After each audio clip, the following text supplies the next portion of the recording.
এবং সাপে সবাই খুবই অভিজ্ঞ। সাপ সবই অভিজ্ঞ। সাপটা একটা জিনিস পরে আসি। আমরা 355টা সাপ রেস্কিউ করেছি আগস্ট, সেপ্টেম্বর, অক্টোবর, নভেম্বর, শুধু ঢাকা জেলা থেকে। তার ভিতরে 351টা সাপ বিল রাসায়নিক ফাইবার, বাকিগুলো গোখা।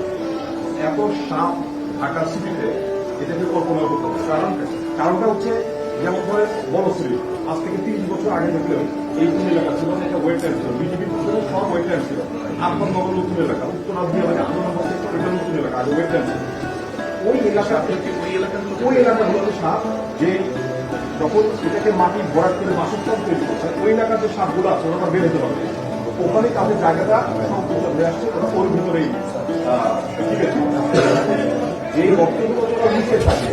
যদি প্রচন্ড বৃষ্টি হয় টানা 3-4 দিন, বর্তগুলো পানিতে চলে হয়ে যায়, তখন শুকনা স্থানের প্রতিটা মানুষের বাসনা তৈরি হয়। তখন মানুষের সাথে একটা কনফ্লিক্ট হয়।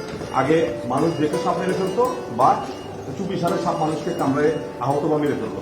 এখন আমরা এই সার্ভিসটা দিচ্ছি মানুষকে। রাত 2টা 3টা 4টা আমরা আবার ন্যাচারে ছেড়ে দিই, বনাঞ্চলে ছেড়ে দিই। সেটা আমাদের ঢাকার আশেপাশে ভালো মধুপুর বলা, তারপরে আমরা ছেড়ে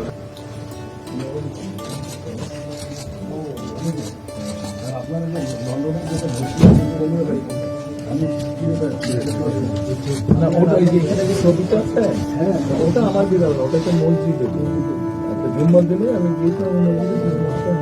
ওরা ওখানে ঘুরে ফিরে গেল অনেক লোক।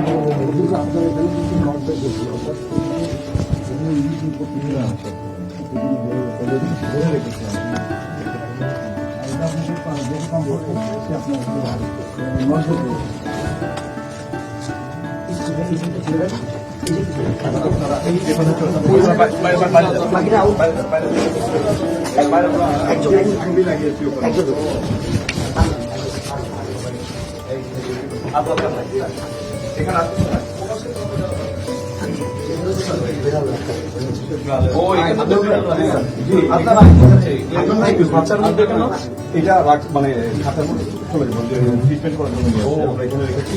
এখানে আমাদের একটা মেডিসিন আছে,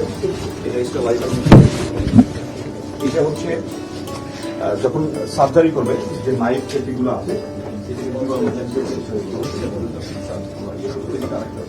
এটা